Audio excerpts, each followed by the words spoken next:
Hi, my name is Andrew with Front Range CNC. Today we are going to be talking about controllers or CNC router controllers. This is a really good topic that we haven't seen covered tremendously from all different sides, and so we wanted to just give you some information and some things you can think about as you're going through the buying process. So when it comes to the industrial machines, I would say 60,000 and up. There's a wide variety of control options. There's some industrial setups where you've got Fanuc or Fagor or Siemens or Syntec, and then you've got some different PC setups like WinCNC, Mach 3, and there's different ways people are using the control for the CNC. At its core, the controller's job is really just to take your files that are input or made in Mosaic or VCarve or Fusion or whatever you're using, and then be the orchestrator or the maestro, if you will, to the orchestra of the router. So the controller is sending out lines of code, and then it's more or less checking and getting feedback from the encoders to the position and the motors and how much torque and the spin. And I mean, it's really just making sure everything is operating to those lines of positional data. Different controllers are able to handle these functions differently, even little things like curves and so on. And just in the last maybe 4 or 5 years, it's been more and more of a buzzword in the router industry for the industrial controller. And how does a PC integrate? And there's a lot of different things that are hard to really figure. So at its core, there's really kind of two different setups you'll see in this class of machines. One is the full-on industrial style controller. And when I say that, I'm not referring to the interface. The interface is a lot of times called the HMI, and the interface would be the buttons you press, the screens you see, how the data is shown to us. The controller, though, is normally inside of your electrical cabinet, and that is what is driving things. So that would be your series of, think about it as your drives, and that is going into the actual controller. And so there's different ways that these setups are operating. Another style is a PC-based control where there's a PC software that's got a motherboard that's getting information in, and then that is helping to make these different decisions. There's different styles of connections for each controller, and there's different advantages to that. At Front Range, we use Syntec, Fagor, or Fanuc, and we use Syntec and Fagor with an EtherCAT setup, which is extremely fast data. And on our Fanuc setup, that's a full Fanuc system.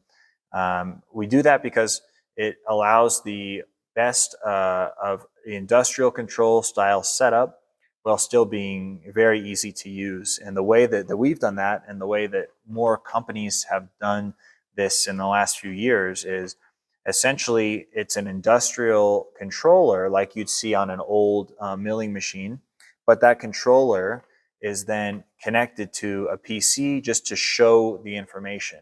So sometimes when you see a PC setup, then what you would want to ask is you'd want to say, okay, what is actually driving this?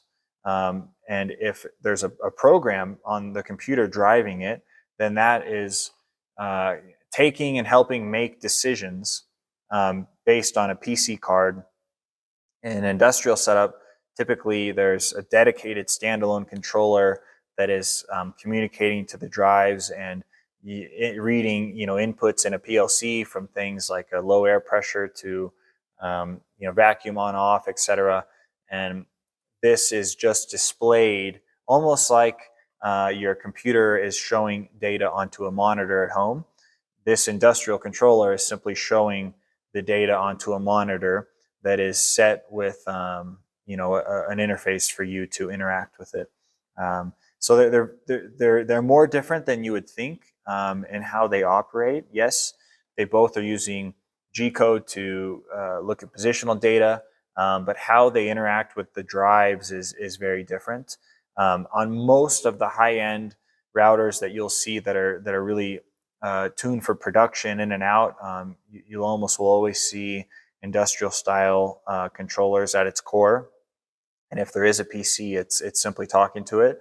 And then you'll see, there's a place certainly for the PC-based controllers, whether it's a Mach 3 or a WinCNC, and you normally would see that on your lower cost setups. So they still will work completely fine for most of what you're doing, but there are limitations, whether it's a degree of look ahead in the controller, whether it's more control over offsets and origins, and it just gives you the ability to do things and have more control over how you want to run the machine.